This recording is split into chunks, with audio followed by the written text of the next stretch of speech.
வணக்கம். இலங்கை செய்திகளுக்காக நான் ஹரிணி. முதலில் தலைப்புச் செய்திகள். பாதாள உலக குழுக்களுக்கு இடையிலான மோதல்கள் பற்றிய விசாரணை முடிவுகளை பாதுகாப்பு காரணத்தால் வெளிப்படுத்த முடியாது என அறிவித்துள்ள அமைச்சர் நலிந்த ஜெயதிச. ஜனாதிபதி அனுரகுமார தலைமையில் நடைபெற்ற இலங்கையின் பாதுகாப்பு நிலைமை குறித்த விசேட சந்திப்பு. நாமல் ராஜபக்ஷவின் உயிருக்கு அச்சுறுத்தல் இருப்பதாக அரசாங்கத்திடம் பாதுகாப்பு கோரியுள்ள சாகர காரியவசம். இனி விரிவான செய்திகள். பொதுமக்கள் பாதுகாப்பு மற்றும் நாடாளுமன்ற அலுவல்கள் அமைச்சர் ஆனந்த விஜயபால எஞ்சியுள்ள அனைத்து கடவுச்சீட்டுகளையும் 1 மாதத்திற்குள் வழங்கி அந்த செயல்முறையை இயல்பு நிலைக்கு கொண்டு வருவதற்கான நடவடிக்கை தற்போது மேற்கொள்ளப்பட்டு வருவதாக தெரிவித்தார். அவர் தொடர்ந்து கூறும்போது, கடவுச்சீட்டுகளை பெறுவதில் பொதுமக்களின் இழந்த நம்பிக்கையை மீட்டெடுக்கும் முதன்மை நோக்கத்துடன் 24 மணி நேரமும் கடவுச்சீட்டு வழங்கும் நடவடிக்கை ஆரம்பிக்கப்பட்டதாக சுட்டிக்காட்டினார். அத்துடன் குடிவரவு மற்றும் குடியகழ்வு திணைக்கள ஊழியர்களின் அர்ப்பணிப்புக்கு அவர் தனது நன்றியையும் தெரிவித்தார். உரிய அச்சு இயந்திரங்களை பெற்ற பிறகு யாழ்ப்பாணத்திலும் கடவுச்சீட்டு வழங்கும் அலுவலகம் ஒன்றை நிறுவ திட்டமிடப்பட்டுள்ளதாகவும் பிராந்திய அலுவல்களில் கடவுச்சீட்டு வழங்குவது இரட்டிப்பாக்கப்படும் எனவும் தெரிவித்தார். இன்று நாடாளுமன்றத்தில் உரையாற்றும் போது நிதி மற்றும் திட்டமிடல் பிரதி அமைச்சர் அர்ஷன சூரியபெரும, ஸ்ரீலங்கன் விமான சேவைக்கு சொந்தமான 3 விமானங்கள் பல ஆண்டுகளாக பயன்படுத்தப்படாமல் இருந்த போதிலும் அவற்றிற்காக மாதாந்தம் $9 லட்சம் தவணைகளாக செலுத்தப்பட்டுள்ளதாக கூறியுள்ளார். அத்துடன் ஸ்ரீலங்கன் விமான சேவையிடம் மொத்தம் 22 விமானங்கள் உள்ளது. தற்போது பிரதான விமான சேவைகளுக்கு 3194 பணியாளர்களும், மூலோபாய வணிக அலகுகளில் 2862 பணியாளர்களும் பணிபுரிகின்றனர்.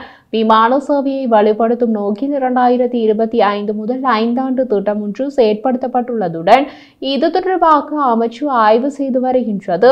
இதன்படி இந்த 5 ஆண்டுகளில் ஸ்ரீலங்கன் விமான சேவை செயற்பாட்டு லாபத்தையும் அரசின் ஒத்துழைப்பையும் எதிர்பார்க்கின்றது என தெரிவித்தார்.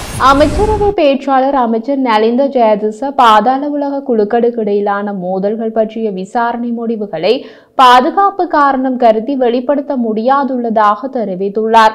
நாடாளுமன்றத்தில் எதிர்க்கட்சி தலைவர் முன்வைத்த கேள்விகளுக்கு பதிலளிக்கும் வகையிலேயே அமைச்சர் இவ்வாறு கூறியுள்ளார். இது தொடர்பில் அவர் மேலும் தெரிவிக்கையில், பாதாள குழுக்களுக்கு மத்தியில் இடம்பெறும் மோதல்கள் தேசிய பாதுகாப்புக்கு அச்சுறுத்தலாக அமையாது. மக்களின் பாதுகாப்பு, தேசிய பாதுகாப்பு தொடர்பில் அதிக அளவில் கவனம் செலுத்தப்பட்டுள்ளது. பாதாள உலக குழுக்களுக்கு இடையில் இடம்பெறும் மோதல்கள் தொடர்பில் பொதுமக்கள் பாதுகாப்பு அமைச்சர் ஏற்கனவே சபையில் தெளிவுபடுத்தியுள்ளார். அதேபோன்று பாதுகாப்பு அமைச்சர் ஆலோசனை குழுவில் ஜனாதிபதியும் இது தொடர்பில் தெளிவுபடுத்தியுள்ளார். விசாரணைகள் தொடர்ச்சியாக இடம்பெற்று வருவதால் தகவல்கள் நாடாளுமன்றத்திற்கு தெரிவித்து விசாரணைகளை குழப்ப முடியாது. இந்த சம்பவத்துடன் தொடர்புபட்டதாக கூறப்படும் காவல்துறையினர் மற்றும் பாதுகாப்பு துறையுடன் சம்பந்தப்பட்டவர்களும் கைது செய்யப்பட்டுள்ளனர். அத்துடன் நீதிமன்றத்துடன் சம்பந்தப்பட்டவர்கள் சிலரும் விசாரணைகளை மேற்கொள்ள நடவடிக்கை எடுக்கப்பட்டுள்ளது. அதற்கிணங்க தேவையான தகவல்களை மாத்திரம் அடிக்கடி நாடாளுமன்றத்திற்கு சமர்ப்பிக்க நடவடிக்கை எடுத்துள்ளோம். மேலதிக தகவல்கள் தேவை என்றால் எதிர்வரும் 28ஆம் தேதி பாதுகாப்பு அமைச்சினதும் பொதுமக்கள் பாதுகாப்பு அமைச்சினதும் நடவடிக்கை மீதான விவாதம் இடம்பெறுகிறது. அதன் போது அறிந்து கொள்ளலாம். இப்போது விசாரணைகளுக்கு பாதிப்பில்லாத தகவல்களை வழங்க முடியும் என அவர் தெரிவித்துள்ளார். எதிர்க்கட்சி தலைவர் சஜித் பிரேமதாச கொலை கலாச்சார போக்கு நாட்டின் தேசிய பாதுகாப்புக்கு பிரச்சனையாக காணப்படுவதாக சுட்டிக்காட்டியுள்ளார். அத்துடன் குற்றவியல் சட்டத்தை பயன்படுத்தி இந்த குற்றவாளிகளை சட்டத்தின் முன் நிறுத்தி எடுக்கும் நடவடிக்கைகள் என்ன எனவும் அவர் வினவியுள்ளார். அவர் மேலும் தெரிவிக்கையில், இது பொருளாதாரத்தையும் பாதிப்பதாக அமையும். எனவே இது தொடர்பாக கூடிய கவனம் செலுத்த வேண்டும் என வலியுறுத்தியுள்ளார். இதற்கு பதிலளித்த சபை முதல்வர் விமல்ராத் நாயக்க, தேசிய பாதுகாப்பு எந்தவித அச்சுறுத்தலும் இல்லை என உறுதிப்படுத்தப்பட்டுள்ள நிலையிலும் எதிர்க்கட்சி தலைவர் மாத்திரமே இது குறித்து தொடர்ச்சியாக கேள்வி எழுப்பி வருவதாக கூறினார். தேசிய பாதுகாப்பு அச்சுறுத்தல் என கூறிக்கொண்டு சுற்றுலா பயணிகளின் வருகையை தடுப்பதற்கான முயற்சிகள் முன்னெடுக்கப்படுவதாக எனவும் அவர் குறிப்பிட்டுள்ளார். அதனுடன் பலமுறை பதிலளிக்கப்பட்டுள்ள ஒரு கேள்வியை தொடர்ந்தும் நாடாளுமன்றத்தில் எழுப்புவதால் எந்த பயனும் இல்லை என சபை முதல்வர் சுட்டிக்காட்டினார்.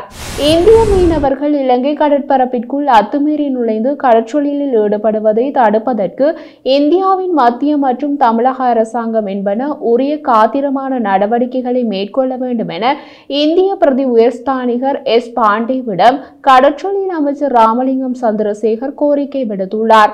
அத்துடன் இந்திய மீனவர்கள் இலங்கை கடற்பரப்பிற்குள் அத்துமீறி நுழைவதாலேயே அவர்கள் கைது செய்யப்படுகின்றனர் எனவும் மீனவர்கள் விவகாரத்தை மனிதாபிமானத்துடனேயே தேசிய மக்கள் சக்தி அரசாங்கம் அணுகுகின்றது எனவும் கடற்றொழில் அமைச்சர் இதன் போது தெரிவித்துள்ளார்.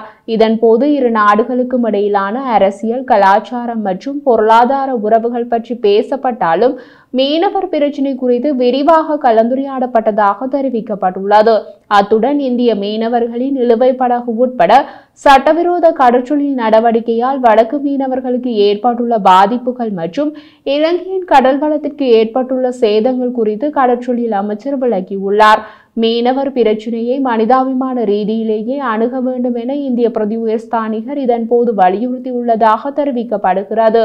இதற்கு விளக்கம் அளித்த கடற்றொழில் அமைச்சர், சம்பவ தினத்தன்று இந்திய மீனவர்கள் கடற்படையினரை அச்சுறுத்தும் விதத்தில் நடந்து கொண்டதனாலேயே அவ்வாறான அசம்பாவிதம் இடம்பெற்றுள்ளதாக தெரிவித்துள்ளார். அதேபோன்று பெரும்பாலான மீனவர்கள் கடற்படையினரின் எச்சரிக்கையுடன் திருப்பி அனுப்பப்படுவதாகவும் ஒரு சிலரை அத்துமீறுகின்றனர் எனவும் கடற்றொழில் அமைச்சர் சந்திரசேகர் தெரிவித்துள்ளார். இலங்கையின் தற்போதைய பாதுகாப்பு நிலைமை குறித்த கலந்துரையாடல் ஒன்று ஜனாதிபதி அனுரகுமார திசநாயக்க தலைமையில் இன்று ஜனாதிபதி அலுவலகத்தில் நடைபெற்றுள்ளது. இராணுவ உயர் அதிகாரிகளுடனான இந்த கலந்துரையாடலின் போது இலங்கையின் பாதுகாப்பு நிலைமை தொடர்பான எதிர்கால நடவடிக்கைகள் குறித்து ஆராயப்பட்டது. இதில் பாதுகாப்பு பிரதி அமைச்சர் அனுஜ ஜெயசேகர, ஜனாதிபதியின் செயலாளர் கலாநிதி நந்திக சனத் குமாரநாயக்க, பாதுகாப்பு அமைச்சின் செயலாளர் ஏர் வைஸ் மார்ஷல் சம்பத் துயங்கொந்த, இராணுவ தளபதி லெப்டினன்ட் ஜெனரல் விலாசந்த ராட்ரிகோ மற்றும் சிரேஷ்ட இராணுவ அதிகாரிகள் உள்ளிட்டோர் இந்த கலந்துரையாடலில் கலந்து கொண்டிருந்தனர்.